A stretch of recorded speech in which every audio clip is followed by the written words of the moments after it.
বিরাট কোহলি তার ব্যাটিং সৌন্দর্য দেখলে মনে হয় তার ব্যাটিং বারবার দেখতে ইচ্ছে করে, কারণ তিনি ক্রিকেটে এমন সব মুহূর্ত তৈরি করেন যা সময়কে থামিয়ে দেয়।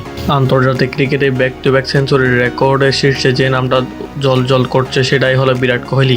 দক্ষিণ আফ্রিকার বিপক্ষে 3 ম্যাচের ওয়ানডে সিরিজে টানা 2 ম্যাচে সেঞ্চুরি হাঁকিয়ে আবারও নিজের ক্রিকেটের দানবীয় রূপে ফিরলেন তিনি। এই নিয়ে আন্তর্জাতিক ক্রিকেটে 11 বার ব্যাক টু ব্যাক শতরান এই রেকর্ড আর কারণেই এটাই কোহলি, যিনি নিজেই নতুন অধ্যায় নিজেই লিখে চলেছেন। বর্তমানে তিনি আন্তর্জাতিক ক্রিকেটে সবচেয়ে বেশি সেঞ্চুরির মালিক। তাছাড়াও ওয়ানডে 3 নং পজিশনে সবচেয়ে বেশি শতরানের রেকর্ডও তার দখলে। এবার সামনে হাতছানি দিচ্ছে আরেকটি ইতিহাসের 21 সিরিজে 3 ম্যাচে 3 সেঞ্চুরি করার রেকর্ড।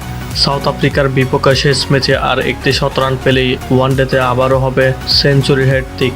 শুনতে অবিশ্বাস্য মনে হলেও কিন্তু কোহলির জন্য এটাই সম্ভব। তবে সবকিছুর মাঝে একটা প্রশ্ন করে, আসন্ন ওয়ানডে বিশ্বকাপে থাকবেন তো তিনি, কারণ ভারত দলে চলছে এখন তরুণদের খেলা।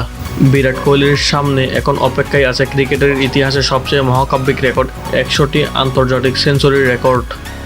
এই মাইলফলক ছুঁতে কোহলির দরকার আর মাত্র 16টি শতরান।